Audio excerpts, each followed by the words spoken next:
Deals are going to be done a lot less between people, right? It's going to be done through, I have a suggestion. It's like, I can't close a deal and shake a deal with Alex anymore or negotiate back and forth. Maybe we can negotiate the terms, but it's all going to be documented online in a forum where I have to pitch my case. I have to put forward the case. This is how it, and then the community chimes in.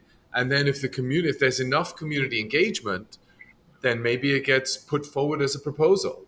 Then as the proposal, people have to vote on it, right? And so it's like it's going to be a very different world in terms of interactions between entities or communities or businesses, or I don't know what the right word will be, but it's going to be an evolution for sure. Yeah, well, and you raised a couple of interesting points there. I mean, you were involved with Haifa and the seeds ecosystem Yeah. and all of that stuff during kind of the regen finance side, and a lot of that was on display there. I mean, I give those guys a ton of credit for taking a some radically different views of creating organizations and scaling it to community participation and proposals and really sort of taking it away from the traditional way of managing things. And they brought some incredibly interesting people into that group and some incredibly interesting projects and proposals.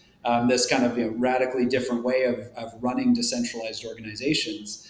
And I think to your point on negotiation, that was actually one of the first things that I thought about doing when I quit banking or when I first left banking. And actually, the one of the reasons I kind of left banking is I built an entire like merger model where we just automated the whole thing, and all you needed to do was just dump in two tickers, and like entire merger math and like negotiation points would sort of fall out of it, and you could like at one point like why am I here as a junior banker anymore? We can just do this entirely by machine. But in another point, it was the whole deal making process of okay, I'm a business broker. I have my 10 companies. I'm a small business. I have no idea how to go about selling or finding people or doing this. Like our we end up in such suboptimal outcomes when we do this entirely manually and offline. There is a huge scope for finally I found my person. I can handshake. We can do a high five deal and let's get this Yeah. done. Yeah.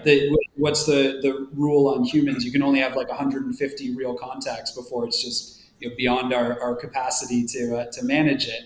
And so there's such a scope for, and we did a lot of this when we were kind of fleshing out this platform of automated negotiation, data driven negotiation, like getting to better outcomes when you can expand the community and the type of people that you can interact with and engage AI, engage kind of machine learning, engage those types of additional technology to get to better outcomes overall.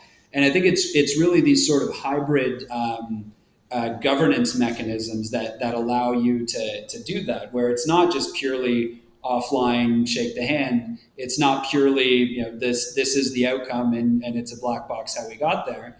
It really is using machine learning to parse the crazy technical parts of negotiation and using crowdsourcing and using sort of those other ways to expand past beyond what we can do as just individuals to create these kind of better outcomes for everybody and get past biases, like all of the things that sort of have hampered deal making and hampered businesses for a long time. I think there's such an opportunity to codify that, create it in these open source forums, have it be chaotic and weird and ugly, and ultimately get to better outcomes. I think it's our kind of job now in the aftermath of a lot of this chaos to sort of rebuild those structures as well. Yeah.